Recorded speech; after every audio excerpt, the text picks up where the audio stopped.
1908 में गांधी जी जब लंदन से साउथ अफ्रीका लौट रहे थे तब उन्होंने ये किताब लिखी थी। मूलतः हिंद स्वराज गुजराती में लिखी गई, फिर उसे अलग अलग भाषाओं में उसका अनुवाद हुआ। और इस किताब में सिर्फ दो पात्र हैं, एक पाठक यानी कि रीडर और दूसरे अखबार के संपादक यानी एडिटर। पाठक के किरदार में है रोहित और संपादक के किरदार में शोमेन। इस किताब की सबसे खास बात यह है कि इस किताब में कही गई बातें आज भी उतनी ही रेलेवेंट है जितनी कि उस टाइम पे थी। तो शुरू करते हिंद स्वराज का पहला चैप्टर, कांग्रेस और उसके कर्ता धर्ता। अगर आपको पसंद आए तो प्लीज इसे लाइक कीजिएगा, शेयर कीजिएगा। कमेंट सेक्शन में आप कमेंट भी कर सकते हैं कि आपको कैसा लगा, और चैनल को सब्सक्राइब भी कर लीजिएगा। आजकल हिंदुस्तान में स्वराज्य की हवा चल रही है। सब हिंदुस्तानी आजाद होने के लिए तरस रहे हैं। दक्षिण अफ्रीका में भी वही जोश दिखाई दे रहा है। हिंदुस्तानियों में अपने हक पाने की बड़ी हिम्मत आई हुई मालूम होती है। इस बारे में क्या आप अपने ख्याल बताएंगे? आपने सवाल ठीक पूछा है, लेकिन इसका जवाब देना आसान बात नहीं है। अखबार का एक काम तो है लोगों की भावनाएं जानना और उन्हें जाहिर करना। दूसरा काम है लोगों में अमुक जरूरी भावनाएं पैदा करना, और तीसरा काम है लोगों में दोष हो तो चाहे जितनी मुसीबतें आने पर भी बेधड़क होकर उन्हें दिखाना। आपके सवाल का जवाब देने में ये तीनों काम साथ साथ आ जाते हैं। लोगों की भावनाएं कुछ हद तक बतानी होंगी, न हो तो वैसी भावनाएं उनमें पैदा करने की कोशिश करनी होगी और उनके दोषों की निंदा भी करनी होगी। फिर भी आपने सवाल किया है, इसीलिए इसका जवाब देना मेरा फर्ज मालूम होता है। क्या स्वराज्य की भावना हिंद में पैदा हुई आप देखते हैं? वह तो जब से नेशनल कांग्रेस कायम हुई है तब से देखने में आई है। नेशनल शब्द का अर्थ ही वह विचार जाहिर करता है। ये तो आपने ठीक नहीं कहा।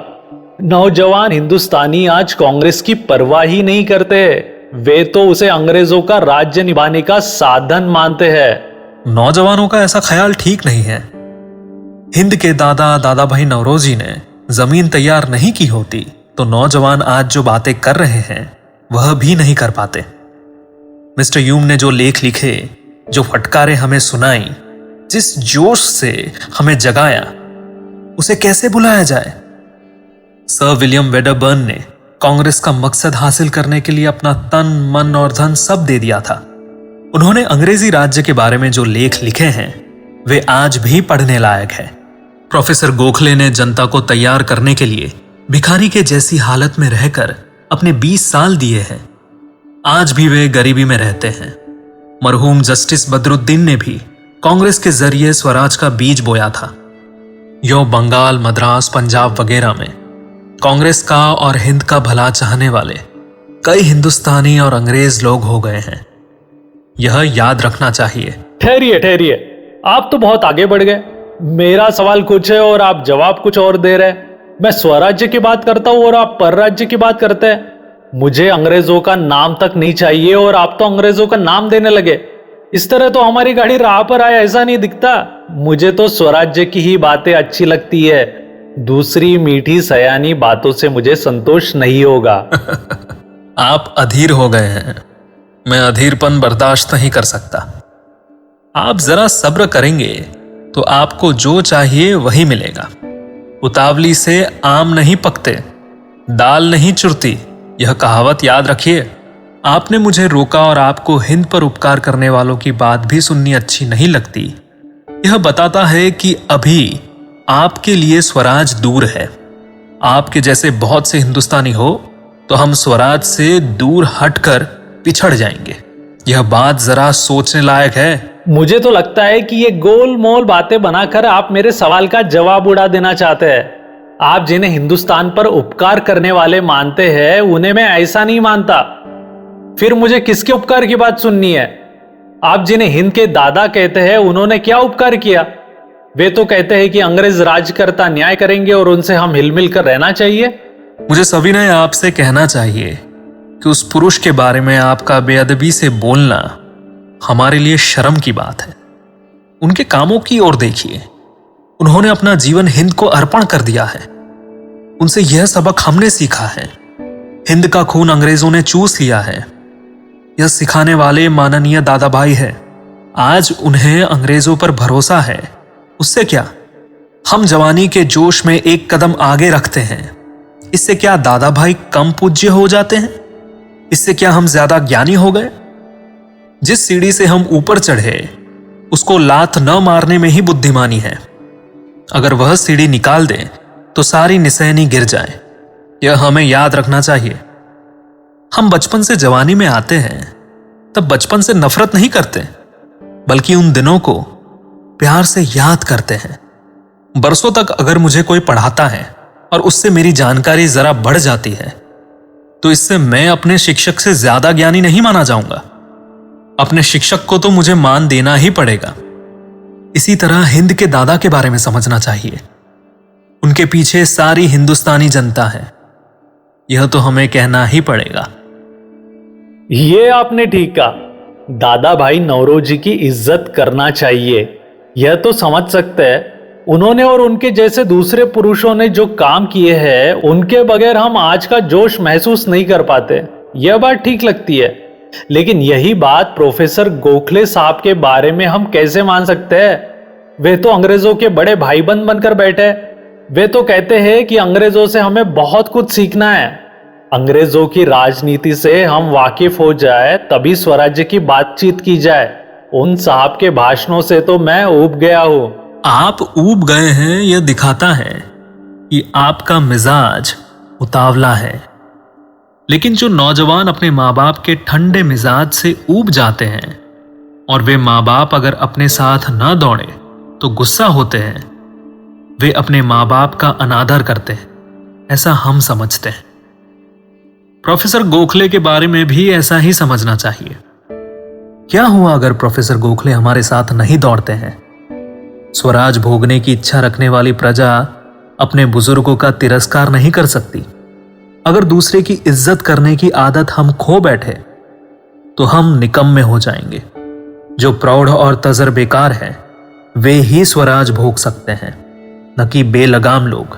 और देखिए कि जब प्रोफेसर गोखले ने हिंदुस्तान की शिक्षा के लिए त्याग किया तब ऐसे कितने हिंदुस्तानी थे जो कुछ भी करते हैं वह शुद्ध भाव से और हिंदुस्तान का हित मानकर करते हैं।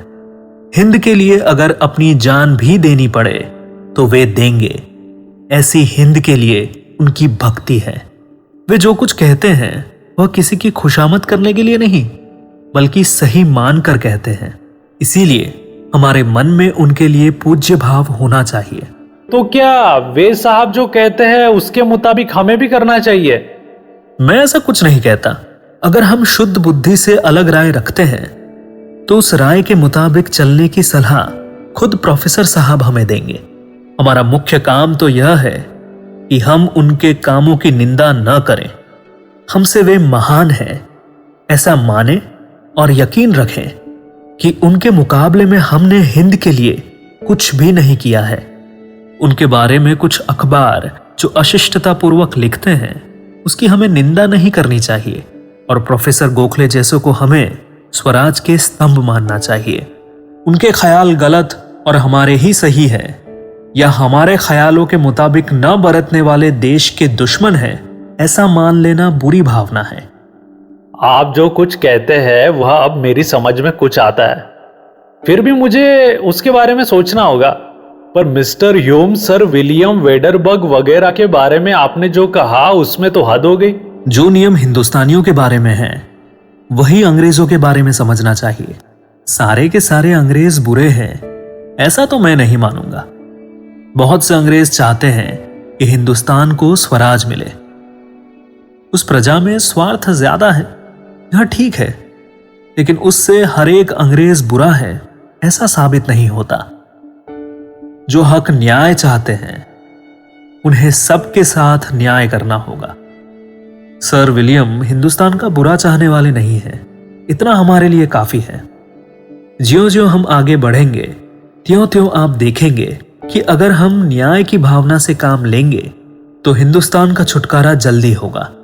आप यह भी देखेंगे कि अगर हम तमाम अंग्रेजों से द्वेष करेंगे तो उससे स्वराज दूर ही जाने वाला है। लेकिन अगर उनके साथ भी न्याय करेंगे तो स्वराज के लिए हमें उनकी मदद मिलेगी। अभी तो ये सब मुझे फिजूल की बड़ी बड़ी बातें लगती है। अंग्रेजों की मदद मिले और उसे स्वराज्य मिल जाए, ये तो आपने दो उल्टी बातें कही। लेकिन इस सवाल का हल अभी मुझे नहीं चाहिए, उसमें समय बिताना बेकार है। स्वराज्य कैसे मिलेगा यह जब आप बताएंगे तब शायद आपके विचार में समझ सकूं तो समझ सको। फिलहाल तो अंग्रेजों की मदद की आपकी बात ने मुझे शंका में डाल दिया है और आपके विचारों के खिलाफ मुझे भरमा दिया है।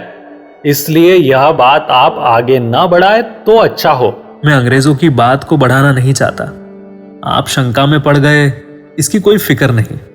मुझे जो महत्व की बात कहनी है उसे पहले से ही बता देना ठीक होगा। आपकी शंका को धीरज से दूर करना मेरा फर्ज है। आपकी ये बात मुझे पसंद आई। इससे मुझे जो ठीक लगे वह बात कहने की मुझ में हिम्मत आई है। अभी मेरी एक शंका रह गई है। कांग्रेस के आरंभ से स्वराज्य की नींव पड़ी, ये कैसे कहा जा सकता है? देखिए, कांग्रेस ने अलग अलग जगहों पर हिंदुस्तानियों को इकट्ठा करके उनमें हम एक राष्ट्र है ऐसा जोश पैदा किया है। कांग्रेस पर सरकार की कड़ी नजर रहती थी। महसूल का हक प्रजा को ही होना चाहिए, ऐसी मांग कांग्रेस ने हमेशा की है। जैसा स्वराज कनाडा में है वैसा स्वराज कांग्रेस ने हमेशा चाहा है। वैसा स्वराज मिलेगा या नहीं मिलेगा, वैसा स्वराज हमें चाहिए या नहीं चाहिए, उससे बढ़कर दूसरा कोई स्वराज है या नहीं, यह सवाल अलग है। मुझे देखना तो इतना ही है कि कांग्रेस ने हिंद को स्वराज का रस चखाया। इसका जस कोई और लेना चाहे तो वह ठीक ना होगा, और हम भी ऐसा माने तो बेकदर ठहरेंगे। इतना ही नहीं, बल्कि जो मकसद हम हासिल करना चाहते हैं उसमें मुसीबतें पैदा होंगी। कांग्रेस को अलग समझने और स्वराज के खिलाफ मानने से हम उसका उपयोग नहीं कर सकते। आप सुन रहे थे हिंद स्वराज का पहला अध्याय, कांग्रेस और उसके कर्ता धर्ता। अगले हफ्ते हम फिर आएंगे दूसरे अध्याय के साथ। तब तक के लिए सुनते रहे कहानी स्वाद अनुसार। कहानी स्वाद अनुसार। कहानी स्वाद अनुसार, कहानी स्वाद अनुसार।